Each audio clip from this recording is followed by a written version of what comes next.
República Dominicana, ¿qué tal? Bienvenidos sean todos ustedes a una edición nueva de su espacio Ruta de Actualidad. Muchas gracias por el favor de su distinguida sintonía, esa hermosa compañía que nos dispensan desde hace 20 años, un poquito más de 20 años, cuando en la intención de presentar a ustedes un espacio donde se pueda criticar lo malo y resaltar lo bueno, independientemente a quien lo haga, creamos esta Ruta de Actualidad, trabajando en vivo para todos ustedes, este gran privilegio que significa dirigirme al país, porque este canal, su favorito de televisión, Teleradio América, cubre real y efectivamente la geografía nacional, pero que también podemos ser apreciados y agradecemos, caramba, las muestras de cariño, de solidaridad y de apoyo de esa gran colectividad de que nos recibe a nivel del globo terráqueo, porque hacemos una transmisión en tiempo real por la internet, calidad total, así como también estamos sobre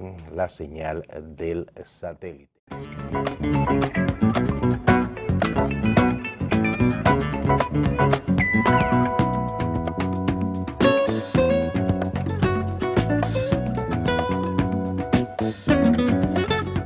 Pues realmente, bueno, no nos precipitemos. Querido público, tal cual como habíamos dicho en la edición correspondiente al día de ayer, el periódico Nacional refleja esta acogida que ha tenido la propuesta del presidente Danilo Medina Sánchez, donde dirigentes políticos, empresarios y funcionarios pues han saludado que el presidente Danilo Medina Sánchez se haya mostrado partidario y manifestándolo vía carta de que la ley de partidos políticos, agrupaciones y movimientos vaya a una comisión bicameral que busque el consenso necesario para aprobar la misma.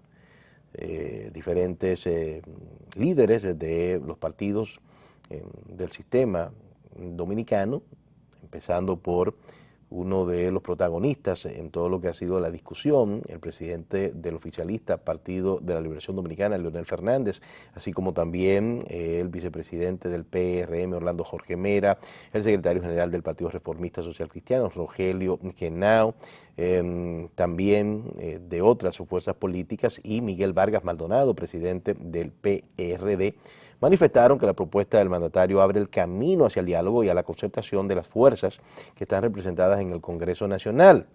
Y respaldaron esta propuesta también el presidente de la Junta Central Electoral, Julio César Castaño Guzmán, así como el presidente del Consejo Nacional de la Empresa Privada, Pedro Brache. Ustedes saben, amigos y amigas televidentes, que esta decisión del presidente Danilo Medina Sánchez, y que él, lo vimos en el día de ayer en este programa, motiva mediante carta leída por el consultor jurídico del Poder Ejecutivo, busca crear los puntos de avenencias para que el país pueda resolver la interrogante que se ha dado con el tema de la ley de partidos políticos necesaria para la adecuación del momento partidario que vive nuestra nación. El presidente Danilo Medina Sánchez manifiesta que su punto firme de preferencia para las primarias abiertas se debe a que él entiende que eso es lo mejor y no necesariamente por un asunto particular ni por un tema en específico. Habrá gente que lo va a creer, habrá gente que no lo va a creer, habrá gente que también le creerá al doctor Leonel Fernández, que entiende que el padrón cerrado es lo que más garantiza la fortaleza partidaria y que evitaría que fuerzas externas pudieran incidir en las decisiones de los partidos políticos, pero habrá gente que no se lo va a creer también y que dirá que ante la debilidad de su grupo frente al mayoritario en el PLD, que es el de Danilo Medina Sánchez, pues prefieren ese para poder ganar la candidatura presidencial. Eso será subjetivo siempre. Mientras tanto, lo cierto es que con esta posición del presidente Danilo Medina Sánchez se quita tensión y presión a un momento que no solamente se estaba crispando realmente mucho, sino que podía llevar a hacer abortar la propia ley de partidos políticos, algo que dejaría al país en los más de 20 años que tiene tratando de conseguir esa ansiada legislación. En términos similares se expresó el ex candidato presidencial del PRM, principal partido de oposición en el país, el Luis Rodolfo Abinader Corona, cuando saludó la propuesta de diálogo del presidente Danilo Medina Sánchez, pero que también, y ahí yo le doy mi apoyo a Luis Abinader, sería interesante que ese mismo ejercicio de consenso se pudiese hacer a nivel de la ley electoral. Ustedes saben que aquí se está conociendo, debatiendo esta ley de partidos, movimientos, agrupaciones políticas, que fue ya aprobada en el Senado de la República, que está ahora mismo en el seno de la Cámara de Diputados, siendo conocida por una comisión que debe dar una valoración técnica que no es vinculante, es la valoración, no es vinculante a lo que vaya a decidir el hemiciclo, y que también pues queda pendiente la ley electoral, que es diferente, es la que rige, digamos, que el comportamiento y ordena el proceder de los partidos políticos, porque la ley de partidos tiene que ver específicamente, aunque tenga conexión, con las organizaciones políticas, y la Junta ya a otro nivel, en otra plataforma. Yo soy de los que creen, y en eso le doy la razón a Luis, que ese mismo espíritu que se ha manifestado, expresado al más alto nivel, el presidente Danilo Medina Sánchez, poniendo un alto a la disputa y buscando las vías de avenencia con el sector de su partido que ha mantenido el pugilato en lo que es una lucha válida de posiciones, de puntos de vista, también debe darse en la ley electoral. Esa legislación que está llamada a sustituir la vigente, que es la 275-97, que es ya anacrónica en virtud de que gran parte de la realidad a la que ella hace referencia ha cambiado. Entonces yo creo que se debe dar, Y estoy absolutamente seguro que ya va a haber un ejercicio de consenso. Y como lo dije en el día de ayer, felicité al presidente de la República porque le quita tensión a un momento país que ya estaba empezando a preocuparse. Y estoy convencido, déjenme decirle, estoy convencido que si el PLD entiende, el PLD como partido entiende que Danilo es la carta de triunfo para las elecciones del 2020, óigame, Danilo va a tener que ir a la contienda interna. Y yo no creo que la vaya a perder si va. Oigan bien, en cualquier escenario. Tampoco estoy diciendo que va fácil, pero creo que no la pierde. Ahora, lo que no podía seguir el país era en este nivel de tensión, y por eso saludo y saludé que él haya tenido ese ejercicio de madurez. El mismo que tuvo también la contraparte en esta disputa, el presidente Leonel Fernández, presidente partidario, quien a las pocas horas de pronunciarse el presidente Danilo Medina Sánchez, en primera persona, y lo vimos en el programa en el día de ayer, manifestó su respaldo y la intención de que se tiendan los puentes de avenencia y que se salga del tranque. Eso es madurez. Y los dos lo demostraron frente a un momento que ya los reclamaba. Entonces, yo estoy de acuerdo con eso. Ahora, ¿cuál es mi preocupación? Mi preocupación ahora mismo es técnica, porque lo que está conociendo la Cámara de Diputados fue aprobado en el Senado. Y según el reglamento de las cámaras y lo que manda la Constitución de la República, cuando una pieza es aprobada en una de las dos cámaras, llega a la otra para que, con la colaboración de ese otro hemiciclo, se conozca, incluso manda el reglamento que tiene que ser colocado en agenda inmediatamente llegue, se conozca y entonces sea aprobada o rechazada. O sea, eso ya está dentro del universo congresual, eso ya ha empezado a caminar el proceso. Entonces a mí me da la interrogante de hasta qué punto estaríamos, al margen de la buena intención, al margen de la loable posición de las fuerzas políticas del país, no estaríamos contraviniendo algo que es procedimental y que en su momento pudiera ser recurrido, elevado un recurso por cualquiera a supongo que es el Tribunal Constitucional, a menos que sea una violación, llame usted, del reglamento interno de la Cámara de Diputados, que ahí pudiera pensarse en el Tribunal Superior Administrativo, pero que pudiera elevar una acción ante el Tribunal Constitucional por el incumplimiento, la inobservancia de este proceder. Ojalá yo tener la llamada de algún abogado constitucionalista de estos carambas que uno tiene que sentarse a escuchar, porque conocen bastante el tema, para que nos pueda orientar. Ojalá, no sé si Nanfi Rodríguez, mi queridísimo amigo, presidente de la Fundación Prensa y, Dios mío, Prensa y Derecho, pudiera, si está viendo el programa de Ruta de Actualidad, pues pudiera darnos una llamadita, porque esa es una preocupación que siento que ni siquiera es mía.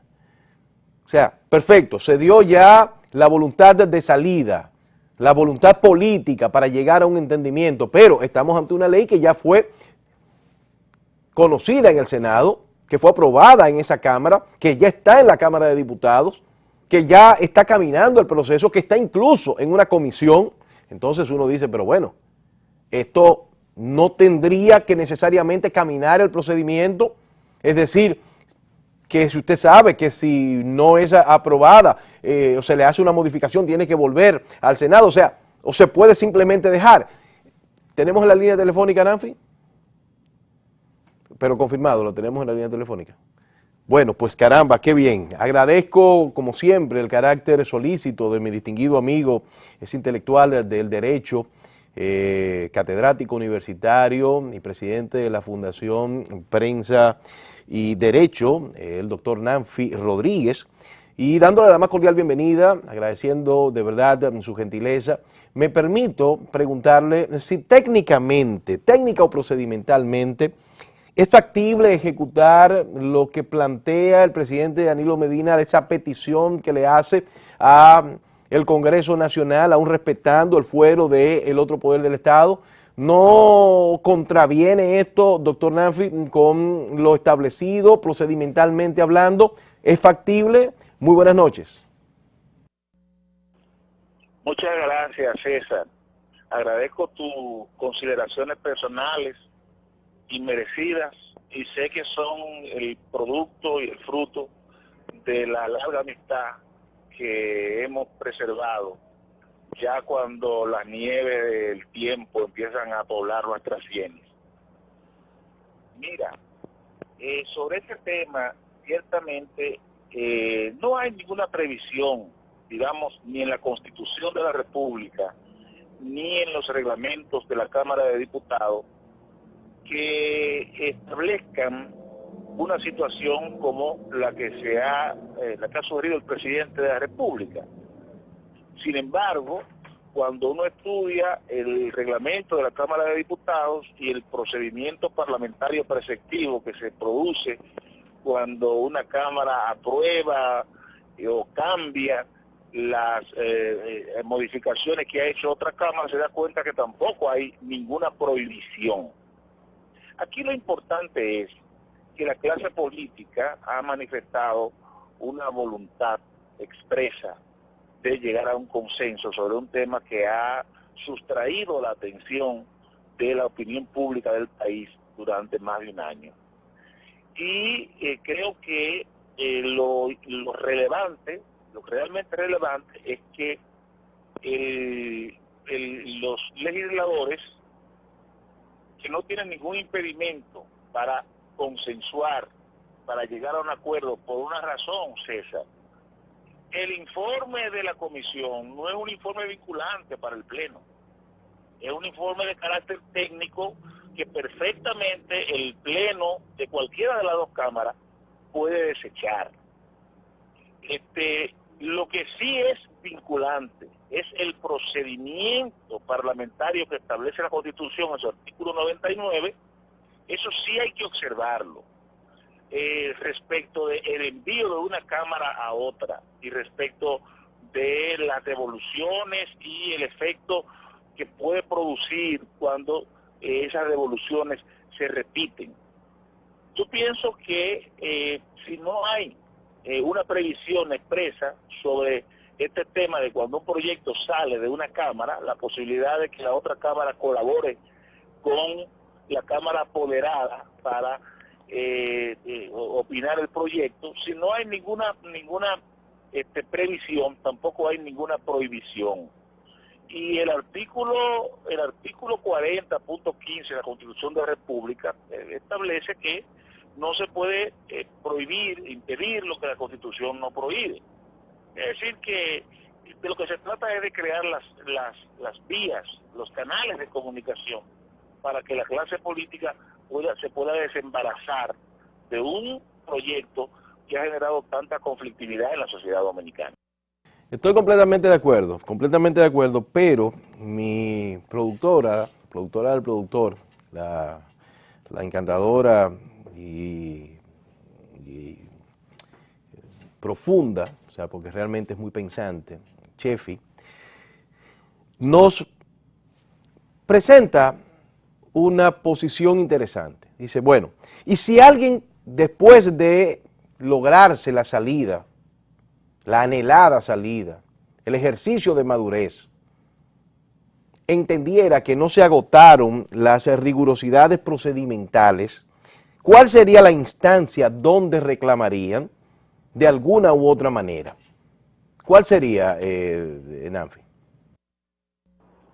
En todo caso sería el Tribunal Constitucional, que es el órgano autónomo de carácter constitucional encargado del control concentrado de la constitucionalidad en el ordenamiento, en la arquitectura constitucional dominicana. Pero yo pienso que las previsiones que se están tomando en este momento para arribar a acuerdos, pues no afectarían, en términos del trámite, no afectarían desde el punto de vista formal el proyecto. Lo que sí puede afectar, y es tal vez donde la sociedad dominicana tenga que centrar la atención, es que cualquier acuerdo que se produzca sobre la ley de partido respete las previsiones constitucionales que se establecen para el ejercicio de la libertad de asociación y la democracia interna de los partidos, en el sentido de que los partidos tengan la oportunidad ellos de decidir el mecanismo, el modo, el medio de elección de sus candidatos a posiciones electivas. No es que las primarias sean abiertas, ni tampoco que sean cerradas. No, de lo que se trata es del derecho de que deben tener los partidos políticos para decidir cómo ejercer la libertad de asociación política. César, muchas gracias, un abrazo. Bueno, pues gracias, verdaderamente pero muy agradado, mi querido Nanfi Rodríguez, por esta participación suya en Ruta de Actualidad. Le hago portador de un saludo al equipo de hombres y mujeres que le acompañan tanto en las labores profesionales, académicas y las de la Fundación. Espero que no pase tanto tiempo sin poder contar con el oro de su presencia ya física en nuestra Ruta de Actualidad. Gracias, Nanfi. Miren, amigos. Hace un año, y me refería a eso a principios de semana, recuerden, hace un año, hoy hace un año, que la vida de esta joven, a quien le dicen Cielo, pero realmente su nombre no es ese, como es una menor de edad, no se le presenta, porque la ley lo establece así. Entonces, pero ya la gente sabe que se trata de esta jovencita, que soñaba con ser modelo, que se pasaba horas tomándose fotos simulando que su casa era una pasarela, pero el 17 de mayo del 2017, que salió con unos amigos a un río, allí fue atacada a machetazo por un haitiano que quería ser su novio a la mala. Un año, hace unas horas, de aquel crimen que dejó a esta muchacha de 15 años sin sus brazos, después de recibir 24 machetazos. Esto conmocionó al país, no solamente a la familia del adolescente, a todo el país, que en el día de hoy reclama, como yo lo estoy haciendo ahora mismo, justicia. Justicia. y que se pueda atrapar a este ciudadano haitiano conocido como Jeffrey, quien sin mediar palabras le emprendió a machetazos contra esta menor y la dejó por muerta. ¿Usted me entiende? Entonces, yo estoy reclamando de manera directa a las autoridades que este tipo de cosas tienen que ser respondidas en términos judiciales. Porque el que quiera pensar que esta muchacha no se le ha resuelto su problema desde el punto de vista judicial, es porque no tiene ni dinero ni apellido, porque no tiene fuerza social ni fuerza económica. Pero el caso no puede ser más grave. Y yo ya estoy haciendo el reclamo a las autoridades, porque asumo, interpreto la indignación que tiene su familia, muy especialmente su padre, que a principios de semana me referí con amargura en la impotencia que está sintiendo este progenitor. No solamente al ver su hija en esta condición, sino porque este tal Jeffrey se la pasa haciendo burlas por las redes sociales. Entonces las redes sociales sí pueden saber dónde está este tipo y las autoridades no. Entonces eso indigna. Eso indigna. Y yo estoy reclamando aquí que se haga el esfuerzo para atrapar a ese bandido y que caiga sobre él el peso de la ley, porque por eso es que la gente se harta, por eso es que la gente no quiere saber en justicia, por eso es que se están dando tantos estos casos donde la gente quiere tomar la justicia por sus manos, cosa que está mal hecha, pero que se le deja a una familia que no solamente tiene ya la dificultad de las carencias económicas, de no tener la fuerza social, y también tiene que manejarse con la desesperanza que provoca este caso. ¿Dónde están las autoridades? Son tan débiles que no pueden atrapar a este tipo. Un tipo que está mandando mensajes a través de redes sociales, burlándose de las autoridades, burlándose del dolor de esta familia. ¿Qué es lo que andan buscando? ¿Qué es lo que quieren las autoridades? ¿A dónde están llevando las autoridades a esta familia? El país se conmocionó con esta situación terrible, como tenía que ser. Todo el mundo habló de darle ayuda, de darle apoyo. Alguna gente lo dieron, otros no. Vivieron también los vivos y se aprovecharon y cogieron dinero atento a la familia. Pero ni siquiera las prótesis de esta muchacha se le ha dado, por favor. Aquí se gasta mucho dinero. Aquí hay muchísima gente que se bebe mucho cuarto. Y usted vende y pasa por esos restaurantes exquisitos y usted va a ver un reguero de gente. Lo que no hace el presidente de la República, hay un reguero de funcionarios bebiendo y comiendo bueno. Y no aparece la prótesis de esta muchacha. Primero no aparece la respuesta judicial y tampoco le van a dar la prótesis. Por favor, por favor.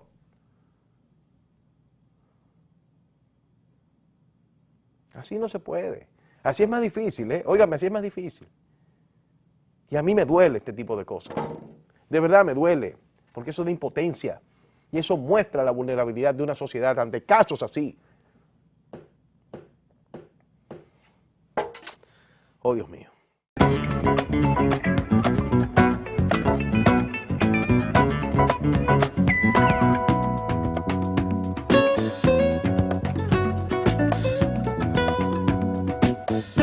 Quiero solidarizarme en todo el extenso de la palabra, manifestando nuestro enojo y sobre todo nuestra indignación, esa indignación colectiva de toda la clase periodística y de comunicación de nuestro país con esta medida de coerción que le fue impuesta a la doctora Digna de la Cruz. A Digna de la Cruz, que como ustedes recuerdan, agredió de una manera salvaje y brutal, dirigió la agresión participando de manera muy protagónica contra esta periodista de el hermano canal CDN de Yanira López.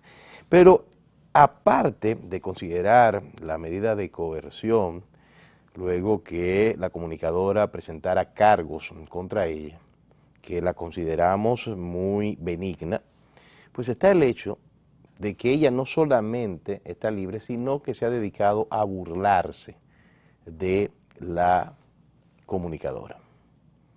Entonces usted dice, pero ven acá, ¿cuál es el mensaje? ¿Cuál es el mensaje que se le está mandando al país y muy específicamente a la clase periodística nacional? ¿Cuál es el mensaje que este magistrado de la atención permanente del Departamento Judicial de Santiago, Cirilo Solomón, que le impuso una garantía económica de 300,000 pesos a esta doctora, le quiere mandar, se le quiere decir a el periodismo de nuestro país? Primero, la medida de coerción, el Código Procesal Penal establece 7, siendo la última, el apremio corporal o la cárcel, la más extrema, porque es su código garantista, pero que se hace cuando la persona manifiesta peligro de evadirse del proceso. Usted me dirá, bueno, pero es una profesional de la medicina, es alguien que tiene domicilio. Sí, pero duró 12 días, después de la agresión, 12 días evadida de la justicia, 12 días huyendo. Hubo que emitirle una orden de conducencia. Entonces, si eso no es un perfil sospechoso frente a lo que quiere prever la séptima de las medidas de coerción, entonces a mí habrá que explicármelo. Y usted me dirá, bueno, pero César, puede ser que tú estés hablando por un sentido de cuerpo, es una periodista, es una dama, fue agredida de manera brutal por un concierto de gente que dirigió esta señora protagónicamente, donde la comunicadora tuvo que ser hospitalizada durante 2 días, que está todavía recibiendo amenazas, porque estaba haciendo su trabajo. Se estaba haciendo su trabajo, no es porque uno quiera hacer el papel de solidario con la clase, que siempre va a estar, para que estemos claros, siempre va a estar, y eso siempre va a existir, pero va a existir sobre la base de lo correcto. O sea, no es que la comunicadora estaba haciendo algo que contravenía con los preceptos, digamos que cívicos, y en este caso que pudiera herir la integridad moral o física de estas personas. No, ella estaba haciendo su trabajo en un tribunal donde se le estaba conociendo parte del proceso correspondiente a el hijo de esta señora, que ustedes saben se llama Joel Rodríguez de la Cruz, cumpliendo una prisión preventiva de 2 meses por la alegada vinculación en la muerte de su padre, el extinto empresario de la construcción Alejandro Rodríguez, que ocurrió en febrero pasado en Santiago de los Caballeros. Entonces, ella estaba haciendo su trabajo y esta señora viene y le vuela arriba.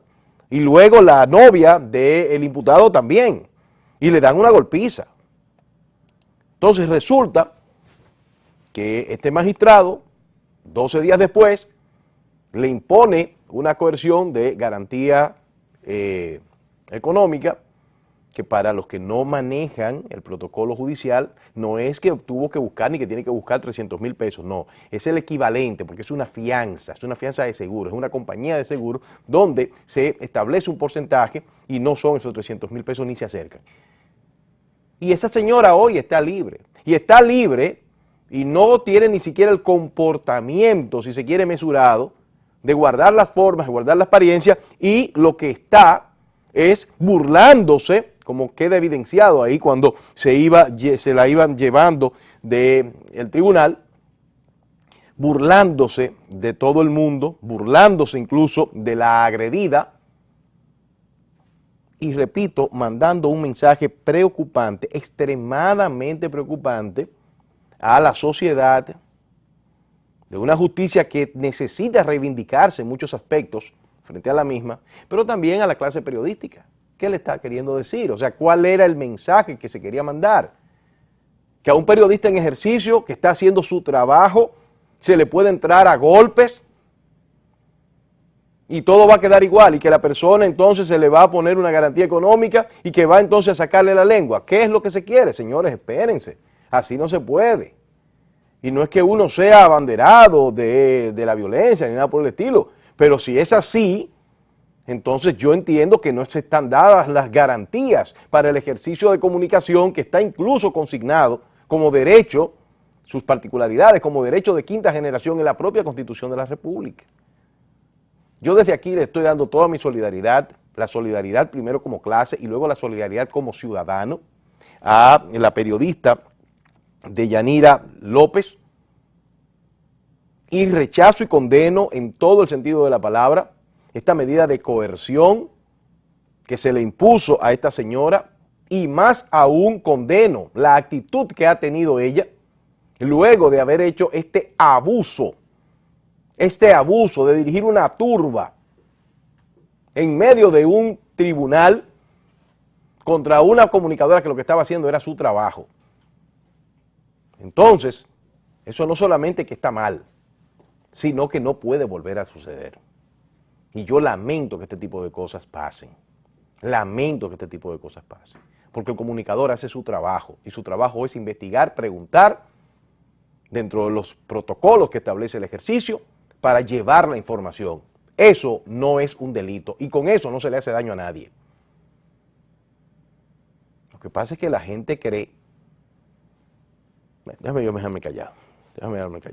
Mi condena y mi respaldo absoluto a Deyanira López, y la advertencia a los gremios que sirven de sombrilla y plataforma al ejercicio de la comunicación, específicamente el periodismo, para que sean más activos y no permitan este tipo de cosas sobre la base de la legítima presión que tenemos para poder expresarnos en contra de abusos de esta naturaleza.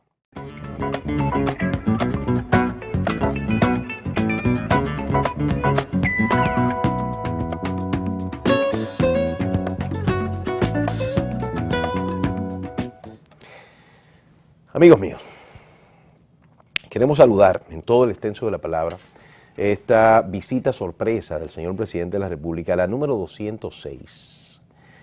El presidente Danilo Medina Sánchez estuvo en diferentes municipios de la frontera, en el sur profundo.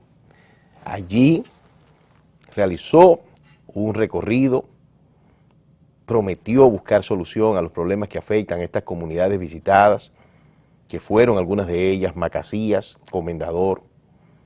Allí en Comendador pues visitó la unidad fronteriza agrícola, piscícola, también la forestal del Ministerio de Defensa, donde sus miembros le explicaron lo que están haciendo, ¿no?, en cuanto a la crianza de conejos, pollos, siembra de algunos rubros, ¿no? También visitó la cooperativa agropecuaria Las Dos Bocas. Allí, y esto es importante, el presidente escuchó las inquietudes y dijo que iba a buscar soluciones para que empiecen a producir. Miren, amigos, la frontera es igual a la nación.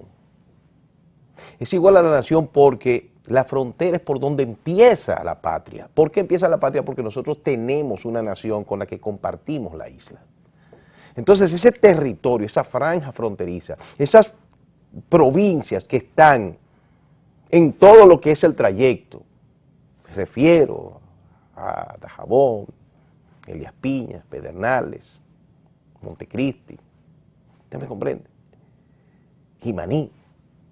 Esas provincias no pueden seguir siendo el terreno de desolación que lamentablemente presentan. Y perdónenme si voy a herir alguna susceptibilidad, pero salvo el tirano Rafael Leonidas Trujillo y el expresidente doctor Joaquín Balaguer, ambos fallecidos, todos los gobiernos han dicho que van a poner sus ojos en la frontera y nadie lo ha hecho, en términos reales. De ahí la importancia de esta visita sorpresa del señor presidente de la República, que un mes y medio antes, en otra visita focalizada a la fronteriza norteña, provincia de Dajabón, dijo que él iba a poner sus esfuerzos. Y cuando un presidente pone sus esfuerzos, se está hablando de voluntad política para que la frontera sea habitable, para dignificar la vida de quienes viven ahí. Y eso, usted o yo, estemos de acuerdo o no con el presidente Danilo Medina Sánchez, es aplaudible. Porque a la frontera hay que ponerle atención. Y hay que ponerle atención porque espacio cedido es espacio perdido. Y porque hay algunos pueblos de la frontera donde la población dominicana, valga la redundancia, la presencia criolla es prácticamente nula. Porque la gente está emigrando. Para decirlo de forma más clara, la gente está huyendo de una realidad de espanto que se vive allí. Entonces, en la medida de que nosotros no la hagamos más habitable, que nosotros no nos sumerjamos en lo que es esa realidad y logremos en virtud de los incentivos, en virtud a hacérsela más fácil, para hablarlo de manera llana, a los moradores de esos lugares, la gente con su razón va a seguir yéndose. Entonces, por eso me agrada tanto que el presidente, después de haber dicho lo que dijo hace un mes y medio por ahí, haya vuelto a la frontera con un equipo de alto nivel, donde se destacaba el ministro administrativo de la presidencia, José Ramón Peralta, el ministro recién designado de Agricultura, Osmar Benítez, también estuvo allí el director del IAD, estuvo también el director del Fondo Agropecuario, de Desarrollo Agropecuario, estuvo el ministro de Defensa, lógicamente, es una zona fronteriza y es prioridad fundamental, pues lo que es la vigilancia, y estuvo también, entre otras autoridades civiles y militares, el ministro de Obras Públicas. Es importante esto, es aplaudible, porque muestra la reiteración convertida ya en voluntad política de lo que había sido una promesa necesaria del presidente de la República de hacer más habitable la realidad fronteriza. Y Danilo Medina Sánchez, muy al estilo de él, debajo de una gorra, en jeans, todavía renuente a ponerse tenis, anda en zapatos, estuvo recorriendo todas esas comunidades, interactuando con la gente, preguntándole a la gente de qué ustedes viven, qué podemos hacer. Y ahí el presidente escuchó solicitudes de construcción de escuelas, de construcción y reparación de caminos vecinales, de rehabilitación de electrobombas, de esas de sumergibles, de succión, dispensarios. Óigame, y hay que hacerlo.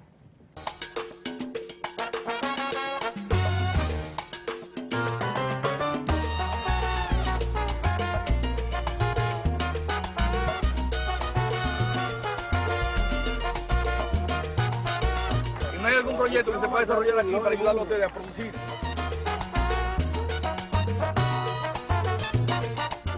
Y le damos las gracias una vez más y quiero hacerlo públicamente aquí por el empeño y su gesto que usted estuvo con nosotros.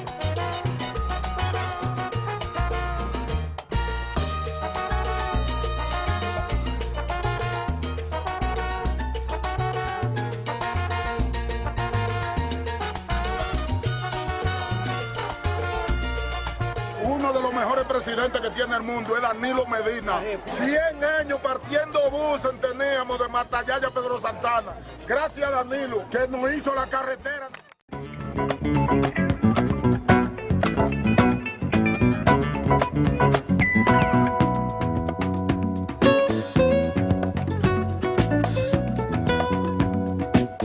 El día de ayer tocamos, al principio del programa, con mucha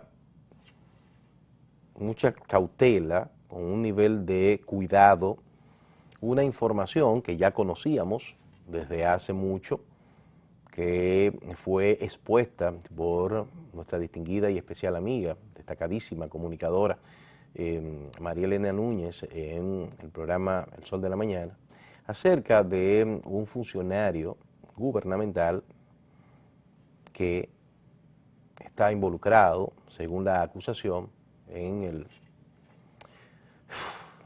la acción de violación a una menor que, según lo que se ha manejado en términos oficiosos, es su hija. Un tema, repito, cuidadoso, no solo por el carácter bochornoso, lastimoso de una realidad de que debe demostrarse cierta deja ver los niveles de degradación de una parte de la sociedad, y donde el Procurador General de la República había dicho que había solicitado a la Suprema Corte la designación de un juez especial de instrucción para que conociera este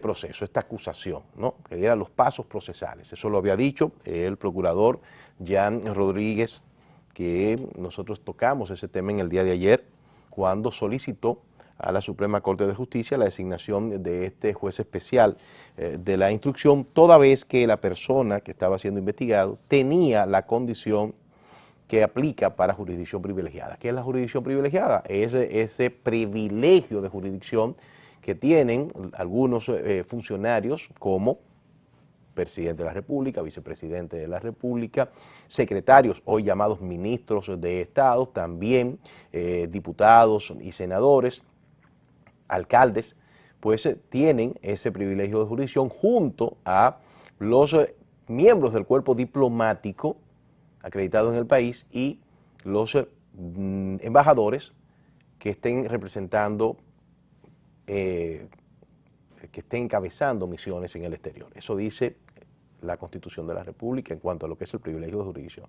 Entonces la gente empezó a colegir, bueno, o es un funcionario, en este caso del Poder Ejecutivo, puede ser un ministro, que es de lo que califican para esto, o es un embajador.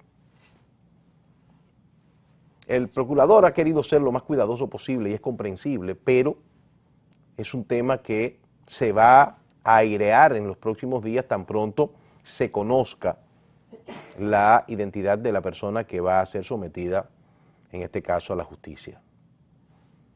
Ahí los medios tendremos que ser cuidadosos, tendremos que saber cómo manejarnos entre lo que es la información, el comentario, la valoración, tratando de evitar el morbo, porque lo ideal sería que no, por integridad de la víctima, no se conociera, pero es un poquito difícil, y menos en este mundo tan interconectado de las redes y de los mecanismos cibernéticos. Sin embargo, amigos y amigas televidentes, ya cuando se conoce que hace unas horas el Poder Ejecutivo destituyó al director del Consejo Nacional de Fronteras, quien tenía el rango de embajador, también era embajador adscrito a la Cancillería, pues entonces ya empiezan a atarse los cabos. Nosotros teníamos la información, de verdad sabíamos que se trataba en la alegada falta de este caballero, y ya entonces se colige que se trata de esta persona. Yo no estoy aquí para contradecir al Procurador General de la República, pero creo que desde un principio, en caso, porque todavía, y lo dije ayer, quería esperar el sometimiento formal, pero en la vinculación, la triangulación de las informaciones que se está dando, asumiendo que es esta persona, pues yo les voy a decir algo. Yo siento que el Procurador General de la República desde un principio erró en el procedimiento, porque este hombre, si bien es embajador, porque está adscrito a la Cancillería, no es jefe de misión. Y la Constitución es taxativa, dice, para los embajadores que estén dirigiendo misiones acreditadas fuera del país, esos sí tienen privilegio de jurisdicción. No dice que un embajador adscrito o un embajador que no esté desempeñando esas funciones puede tener accesar a esa jurisdicción privilegiada.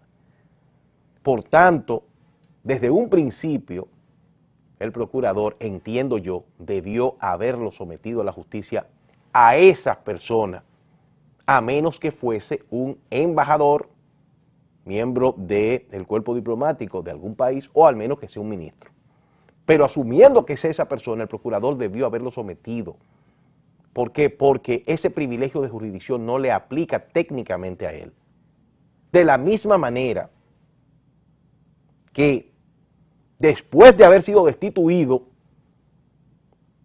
tampoco procede que se nombre un juez especial de la instrucción, porque el privilegio de jurisdicción, si lo vamos a llamar así, no se le da a la persona sino al cargo. Y ya esa persona que está aquí no ostenta ningún puesto de embajador, asumiendo lo que se colige que pueda hacer esta persona, que tendrá que ser llevado a la justicia para que, mediante el debido proceso, se conozcan los cargos y que sea la autoridad judicial la que determine si es culpable o es inocente. Yo estoy tratando de ser lo más mesurado que puedo. Lo más mesurado que puedo ante un tema que aún como posibilidad a mí me asquea y me llenan la cabeza los pensamientos. Créanme que termino pidiéndole perdón a Dios. De todas maneras, esto es un Estado de Derecho. Vamos a esperar lo que dice que el Ministerio Público, de alguna u otra manera, pues complete el sometimiento, que entiendo ya no hay razón, desde un principio no había razón para apelar a la jurisdicción privilegiada, que entiendo que no había razón para solicitar, como es el protocolo para quienes sí aplican a la Suprema Corte de Justicia, la designación de un juez de instrucción especial, pero ya que esa persona, asumiendo que sea no tiene el rango de embajador, pues entonces esa persona debe ser sometida a la justicia de manera ordinaria y que sea la misma la que se encargue de definir la suerte de esta persona si es encontrado culpable. Oh, Dios mío.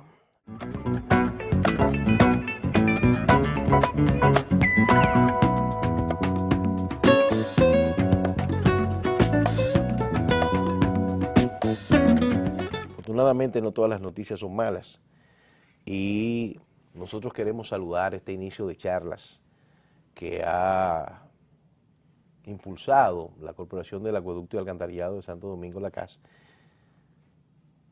a estudiantes de escuelas del Gran Santo Domingo para concienciarlos sobre el ahorro y el uso eficiente del recurso esencial para la vida que es el agua. Información de Alejandro Montaz,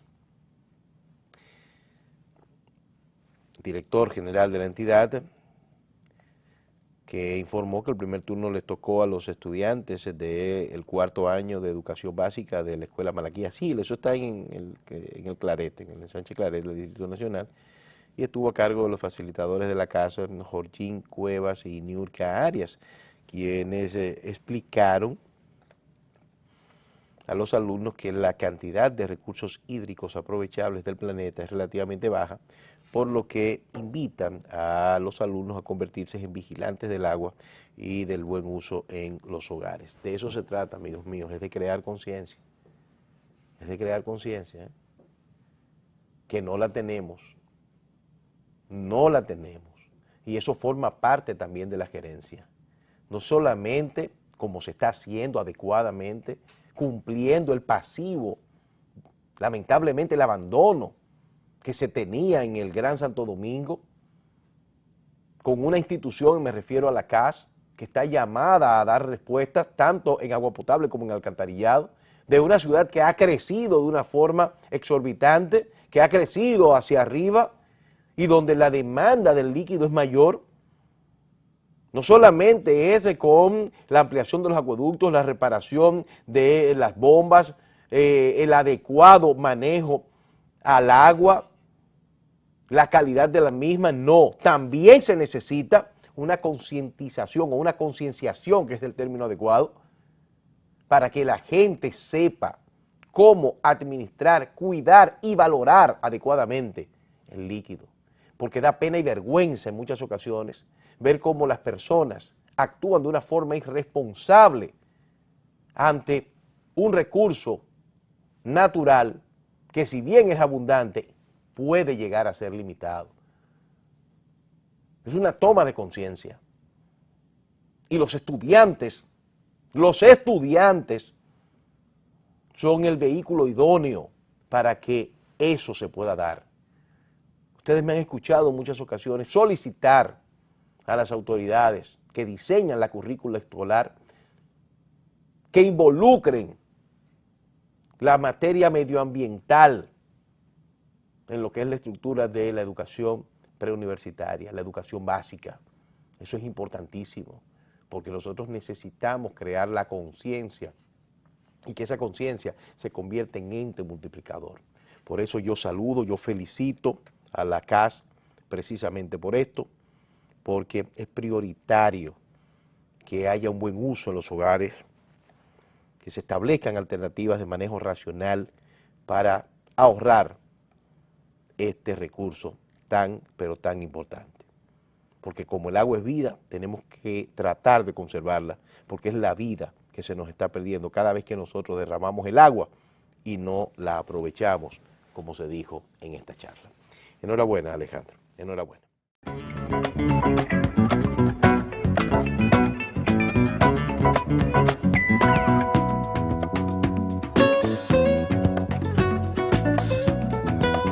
Me acaba el tiempo, amigos y amigas televidentes, y quiero saludar, quiero felicitar al presidente del Indotel por esta postura categórica que asume en esta actividad del Día Internacional de las Telecomunicaciones. Me refiero al doctor Luis Henry Molina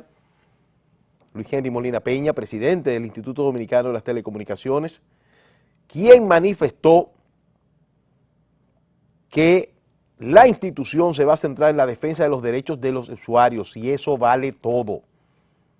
Eso marca lo que va a ser el ejercicio de su desempeño cuando manifiesta que hoy día es difícil para un pequeño empresario, para alguien que contrate una línea de teléfono, entender la legislación que lo ampara. Y en la práctica hay una asimetría entre la información y la capacidad de negociación que tiene el consumidor y el proveedor en un mercado tan cambiante como el de las telecomunicaciones.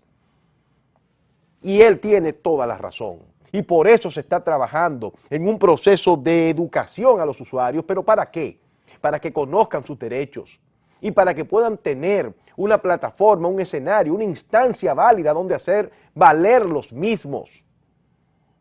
Y yo felicito esta actitud del presidente del Indotel. La felicito porque su misión, si bien es cierto, es la de mantener un equilibrio donde la inversión foránea, la inversión extranjera, valga la redundancia, junto a la inversión local, puedan manejarse de una forma adecuada, pero también donde los avances tecnológicos y el respaldo que se le debe dar al maravilloso proyecto de la República Digital que está desarrollando el gobierno del presidente Danilo Medina Sánchez encuentre una herramienta de ayuda.